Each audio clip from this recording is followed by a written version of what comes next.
Hello दोस्तों, मैं हूं आरती और हमारे यूट्यूब चैनल पे आपका हार्दिक स्वागत है। आपको पता है हम डिस्कस करने वाले हैं डेली करंट अफेयर्स। तो आज की सीरीज में आज जो भी चर्चित आर्टिकल्स रहे हैं जो आपके परीक्षाओं के लिए बहुत महत्वपूर्ण है, चाहे वो एसएससी का हो या अन्य कोई परीक्षा हो, उसके लिए जो भी आर्टिकल्स यहाँ पे इंपॉर्टेंट है उनको हम यहाँ पे वन बाय वन देखेंगे। ज़्यादातर जो भी न्यूज़ हम यहाँ पे चर्चा करते हैं बहुत डिटेल्स में नहीं होती हैं, हम जो है वन बाय वन फैक्ट्स पर बात करते हैं, ठीक है। क्योंकि आपका एसएससी हो गया, वनडे एग्जाम्स वगैरह हो गया, अन्य एग्जाम्स जो होते हैं उनमें ज़्यादातर होता है कि लैंग्वेज या कॉन्सेप्ट बेसिस पे क्वेश्चन आपके नहीं आते हैं करंट अफेयर्स में।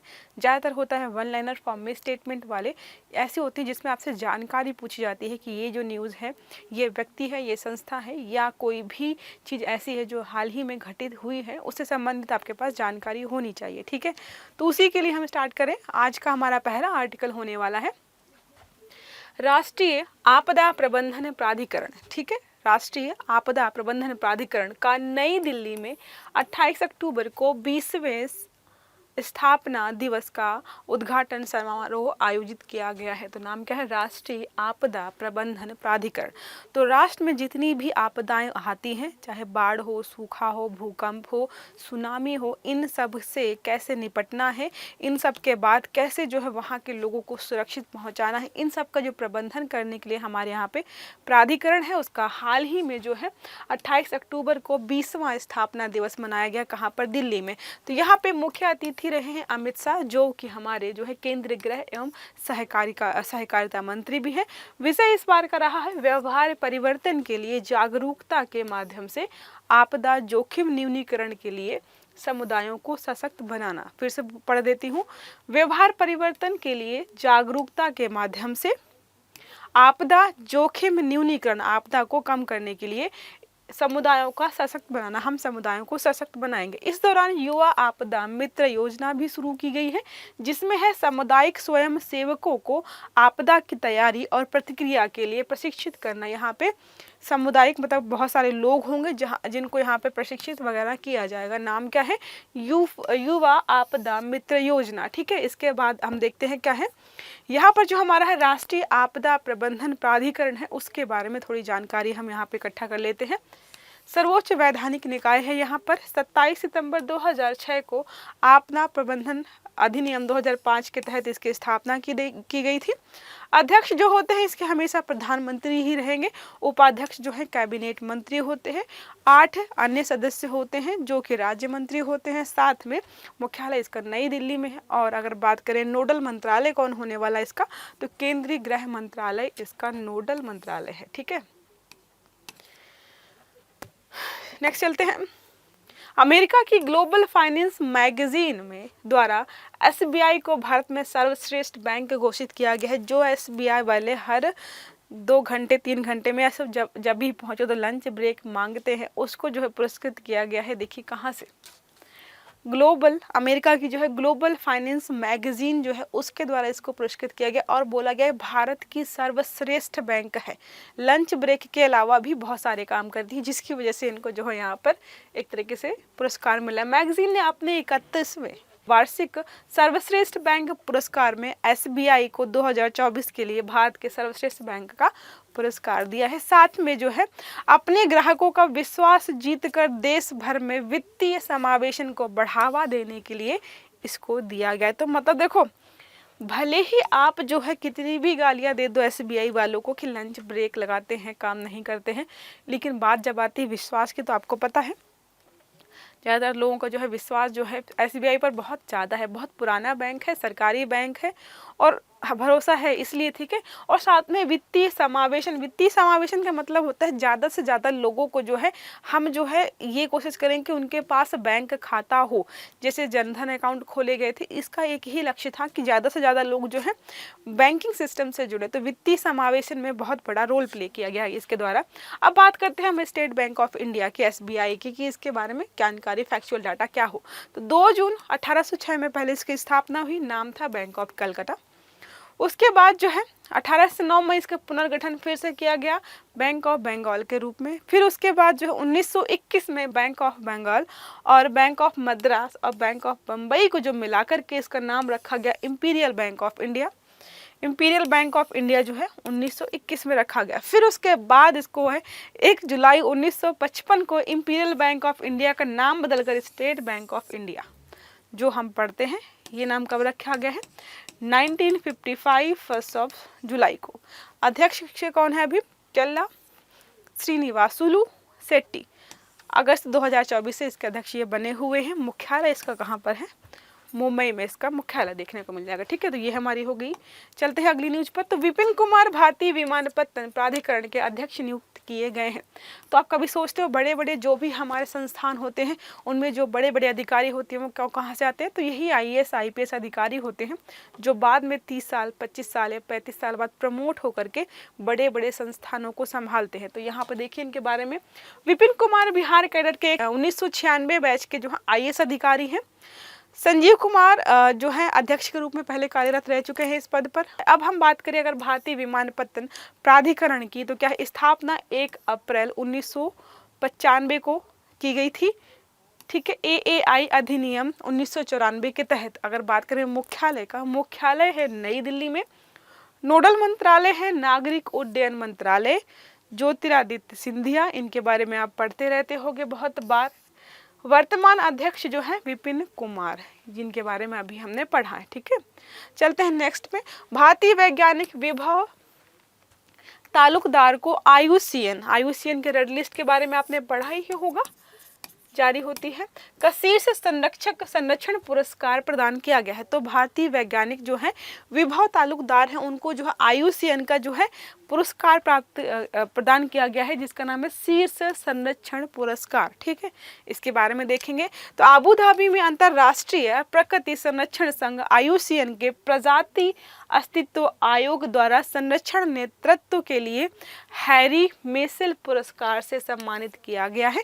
तो प्रजातियों का संरक्षण वगैरह या उनका अस्तित्व बचाने के लिए जो लोग प्रयासरत रहते हैं उनको खोज करके या उनको पहचानती है, फिर उनको जो यहाँ पे पुरस्कृत किया जाता है। फिर लिखा है विभव तालुकदार जो है 1991 में IUCN के SSC से जुड़े एक प्रभावशाली संरक्षणवादी व्यक्ति रहे हैं। ये है, इनकी फोटो आप देख सकते हो। 2008 में एशियाई राइनो विशेषज्ञ समूह के अध्यक्ष भी ये रहे हैं। अब बात आती है हमारे IUCN की कि IUCN क्या है, कब स्थापना की गई थी इसकी। दुनिया की प्राकृतिक स्थिति को संरक्षित रखने के लिए वैश्विक प्राधिकरण है। पूरी दुनिया में जीव जंतु पशु पक्षी पौधे सबका संरक्षण करता है, और कौन कितना मतलब खतरे में है, मतलब कि कौन जो है ज़्यादा, कौन सी प्रजाति ऐसी है जो ज़्यादा खतरे में है या सुरक्षित है, मतलब जो भी कैटेगरीज होती हैं उसके हिसाब से सबको वहाँ पे वर्गीकृत करने का काम करता है। यहाँ पे अगर बात करें स्थापना की, 1948 में स्थापना हुई है। मुख्यालय है ग्लैंड स्विट्जरलैंड में। अगर बात करें तो यहाँ पर रेड लिस्ट जारी की जाती है IUCN के द्वारा, जिसमें पौधे और जानवरों की प्रजातियों की वैश्विक संरक्षण की स्थिति मतलब बताया जाता है। रेड लिस्ट में क्या होता है कि ये पौधे हैं और ये जीव है, और अलग अलग देशों में इनकी क्या स्थिति है। मतलब कोई कछुआ है तो USA में वो कम खतरे में है, उनकी जनसंख्या ठीक ठाक है, कम है या बहुत कम है, ये बताता है। वही सेम प्रजाति या दूसरा कोई जानवर है, दूसरे देश में उनकी जनसंख्या कितनी है, खतरे में है कि नहीं है, सुरक्षित है, इन सब की जानकारी जो है रेड लिस्ट के माध्यम से जारी की जाती है। अब हम आते हैं राष्ट्रीय आयुर्वेद दिवस को कब मनाते हैं। देखो डेट नहीं फिक्स है, क्योंकि यहाँ पे हर साल धन्वंतरी जयंती के दिन मनाते हैं। तो जब भी धन्वंतरी जयंती होगी उस दिन हम इसको मनाएंगे हर बार। तो वैश्विक स्वास्थ्य के लिए आयुर्वेद नवाचार नाम ही क्या है, आयुर्वेद मतलब स्वास्थ्य से संबंधित है। 9वां आयुर्वेद दिवस है, ये 2016 से इसकी शुरुआत की गई थी। बात करें नोडल संस्थान कौन है, नोडल संस्थान मतलब होता है कि कौन सारी चीजें देखरेख करता है इसकी। अखिल भारतीय आयुर्वेद संस्थान जो नई दिल्ली में है वो इसकी नोडल एजेंसी है या नोडल संस्थान है। अगर बात करें नोडल मंत्रालय की तो आयुष मंत्रालय जो है ज़्यादातर जो है स्वास्थ्य से संबंधित दवाइयाँ या चिकित्सा से संबंधित चीज़ों को ही मॉनिटर करता है, तो इसका नाम है आयुष मंत्रालय। नेक्स्ट हमारा है स्पेन के राष्ट्रपति श्री पेड्रो स्पेन के राष्ट्रपति श्री पेड्रो सांचेज की पहली भारत यात्रा। बहुत सालों बाद स्पेन के जो मतलब राष्ट्रपति हैं वो भारत में आए हुए हैं। देखो इसलिए इम्पोर्टेंट है, 18 वर्षों के बाद स्पेन के किसी राष्ट्रपति की भारत यात्रा यहाँ पर हो रही है। देखिए रैली निकाली गई थी। राष्ट्रपति सांचेज, प्रधानमंत्री मोदी ने एयरबस स्पेन और टाटा एडवांस सिस्टम लिमिटेड का उद्घाटन किया है। अब एक प्रश्न आपके लिए है, किसी स्टूडेंट ने मुझे कमेंट किया था कि मैम प्रश्न दिया करिए। जैसे मैं पढ़ाती हूँ ना कोई टॉपिक, तो वहाँ पे कोई ना कोई प्रश्न आपसे पूछती हूँ, आप ध्यान से सुनो और उस प्रश्न का आप उत्तर दे दिया करो, क्योंकि लास्ट में प्रश्न बनाने वाला अभी सिनेरियो हमने सेट नहीं किया है। कुछ टाइम बाद जो है क्लास के एंड में जो है 2 से 4 क्वेश्चन हम आपको प्रोवाइड करेंगे। बट अभी के लिए जैसे मैं कोई आर्टिकल पढ़ा रही हूँ, उससे संबंधित कोई प्रश्न पूछती हूँ तो आप थोड़ा गूगल करो। गूगल करने का फायदा ये होता है, आप एक शब्द गूगल करते हो, उसमें जो है 4 शब्द आपको और देखने को मिलते हैं। तो हम पढ़ने एक गए होते हैं, इन्फॉर्मेशन हमें 4 चीज़ों की मिलती है। तो जैसे अब यहाँ पे मैं आपसे पूछूंगी, स्पेन और टाटा एडवांस सिस्टम लिमिटेड का उद्घाटन जो है कहाँ पर किया गया, कहाँ पर स्थापित किया गया है, तो इसका आपको उत्तर देना है। साथ में हमारा है स्पेन की मुद्रा यूरो है, स्पेन की राजधानी मैड्रिड है। अगर प्रश्न और पूछूं तो मैं पूछ सकती हूँ, स्पेन जो है किन किन देशों से घिरा हुआ है। ठीक है, देशों से, इसका उत्तर आप दीजिएगा कमेंट बॉक्स में। चलते हैं नेक्स्ट आर्टिकल पर। वैश्विक पारिस्थितिकी तंत्र एटलस। वैश्विक पारिस्थितिकी तंत्र एटलस नाम से पता चल रहा है कि विश्व में पारिस्थितिकी तंत्र जो है कैसा, कहाँ पर है, इसका एटलस या मैप तैयार किया गया है। अपने आप में नई पहल है, इससे हमें पता चलता रहेगा कि विश्व के कौन से देश या कौन से कोने में पारिस्थितिकी तंत्र जो है ठीक है, खराब है या बहुत खराब है। ठीक है, देखो लिखा है, जैव विविधता पर संयुक्त राष्ट्र सम्मेलन के 16वें सम्मेलन, कॉन्फ्रेंस ऑफ पार्टीज का 16वां सम्मेलन अभी किया गया है। वैश्विक पारिस्थितिकी तंत्र एटलस यहाँ पे लॉन्च किया गया है।